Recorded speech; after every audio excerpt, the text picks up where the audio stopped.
आज मैं आपको बताऊंगा एक ऐसे इंसान की कहानी के बारे में जिसके बारे में आपने कहीं ना कहीं पढ़ा या सोचा होगा। वो इंसान कितना अमीर था, इब्तिदाई जिंदगी कैसी थी, पढ़ने में कैसा था, कैसे नामवर साइंटिस्ट बना, एएलएस डायग्नोसिस के बाद उसने कैसे मैनेज किया। आप समझ गए होंगे मैं किसकी बात कर रहा हूं। जी हां, प्रोफेसर स्टीवन हॉकिंग की। मैं उनकी एप्स्टीन फाइल्स में नाम आने और वायरल पिक्चर्स पर बात नहीं करूंगा। स्टीवन हॉकिंग एक मिडिल क्लास फैमिली में पैदा हुए। उनके पेरेंट्स दोनों ऑक्सफोर्ड ग्रेजुएट थे, मगर वर्ल्ड वॉर की वजह से पूरा ब्रिटेन उस टाइम इकोनॉमिक क्राइसिस से गुजर रहा था, तो इसीलिए वो भी उसी बहरान का शिकार हो गए। स्टीवन हॉकिंग बचपन में बहुत स्मार्ट था, मगर उसकी इंटेलिजेंस पढ़ाई में नजर नहीं आती थी। स्कूल में उसकी क्लास पोजीशन नीचे से थर्ड पर थी। उसके मैथ टीचर डिक्रन ताहता ने उसमें मैथ और फिजिक्स को पढ़ने में दिलचस्पी पैदा की। ऑक्सफोर्ड स्टडीज में वो कहा करता था कि स्टडी इतनी बोरिंग है कि हार्ड वर्क करने को दिल ही नहीं करता। उसका ध्यान ज्यादातर थ्योरेटिकल फिजिक्स प्रॉब्लम सॉल्व करने और कॉस्मोलॉजी को डीप स्टडी करने में था। डिग्रीज का फैसला करने के लिए वो ओरल एग्जाम देता है, जहां वो प्रोफेसर को कहता है कि अगर आपने मुझे अच्छे मार्क्स दिए तो मैं कैम्ब्रिज में अच्छी पढ़ाई करूंगा। वहां से वो ऑक्सफोर्ड से कैम्ब्रिज शिफ्ट हो जाता है। कैम्ब्रिज में उसे अपनी मूवमेंट और स्पीच के मसाइल होना शुरू हुए, जिसके नतीजे में बहुत इंटेंस मेडिकल इवैल्यूएशन के बाद उसे एएलएस यानी एमायोट्रोफिक लैटरल स्क्लेरोसिस डायग्नोस हुआ। उसे लगता था कि उसके पास वक्त बहुत कम है, जिस वजह से उसने मेहनत करके पीएचडी की, जहां वो बहुत से रिसर्चेज में पार्टिसिपेट करता और बिग बैंग थ्योरी को स्टडी किया। अपनी मैथ और फिजिक्स प्रॉब्लम्स को सॉल्व करने की वजह से वो किसी रिसर्च कंपटीशन में हारता नहीं था। जब कैम्ब्रिज ने उसका thesis properties of expanding universes publish किया तो उनकी वेबसाइट क्रैश कर गई। स्टीफन हॉकिंग अमीर तो नहीं था, लेकिन जब उन्होंने अपनी पहली book a brief history of time publish की तो वहां से उन्होंने खूब पैसे कमाए और कमाते चले गए। स्टीफन हॉकिंग अपने जबरदस्त ख्यालात की वजह से ज्यादा मशहूर हुआ, लेकिन उनकी बोलने और बात करने की सलाहियत वक्त के साथ साथ खराब होती गई। वक्त के साथ उनके लिए कम्युनिकेशन के टूल्स बहुत ज्यादा बदले। इस तब्दीली से पता चलता है कि उन्हें अपने ख्यालात जाहिर करने के लिए कितनी मेहनत और टेक्नोलॉजी की जरूरत थी, जबकि उनकी जिस्मानी मुश्किलात बहुत ज्यादा थी।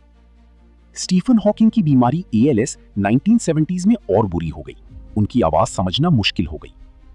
उन्होंने अपने घर वालों और साथियों पर भरोसा किया जो उनकी आवाज को समझ सकते थे।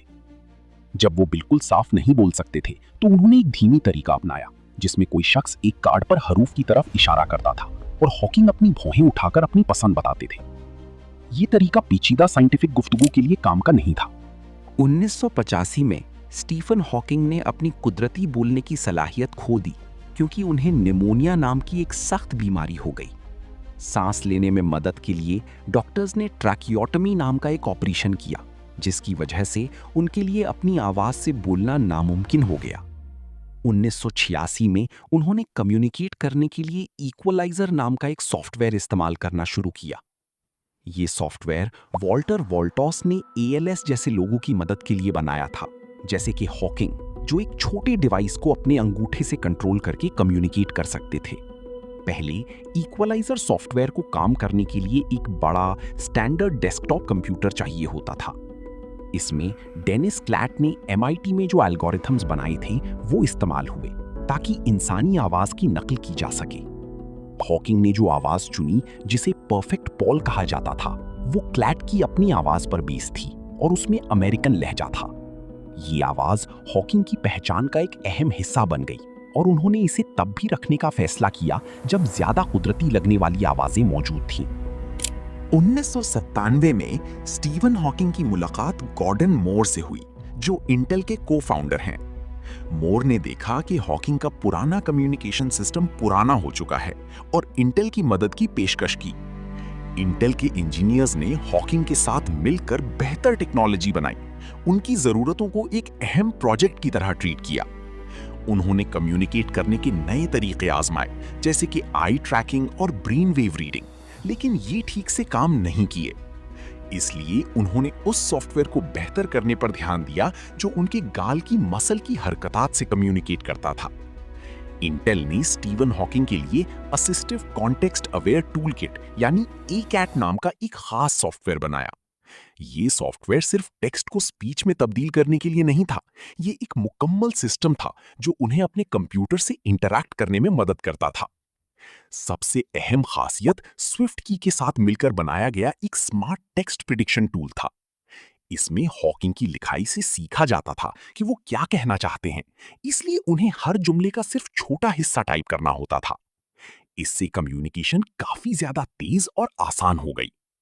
इंटेल को एहसास हुआ कि स्टीवन हॉकिंग की कम्युनिकेशन सिस्टम यानी ए-कैट के लिए जो टेक्नोलॉजी बनी थी वो बहुत से दूसरे लोगों की भी मदद कर सकती है। I am the guy who made Black Hole School. I would like to talk about a topic very personal to me. How science and technology can help people with disabilities. 2015 में उन्होंने इस सॉफ्टवेयर को online मुफ्त में available करा दिया ताकि दुनिया भर के डेवलपर्स इसे इस्तेमाल करके जिस्मानी तौर पर सख्ता मौजर लोगों की कम्युनिकेट करने में मदद कर सकें। फिर इंटेल की इंजीनियर्स ने स्टीवन हॉकिंग की कम्युनिकेशन सिस्टम को बहुत ज्यादा भरोसेमंद और पोर्टेबल बनाया। उन्होंने एक लेनोवो थिंकपैड कंप्यूटर इस्तेमाल किया जिसमें एक ताकतवर प्रोसेसर था और एक ऐसी स्क्रीन थी जो धूप में भी साफ दिखाई देता था। स्टीवन हॉकिंग ने घर पर चीजों को मैनेज करने के लिए एक नर्स को हायर कर रखा था जो बाद में उसकी दूसरी वाइफ भी हुई। स्टीवन हॉकिंग ने प्रूव किया कि सेहत के बगैर भी दिमाग से काम चलाया जा सकता है।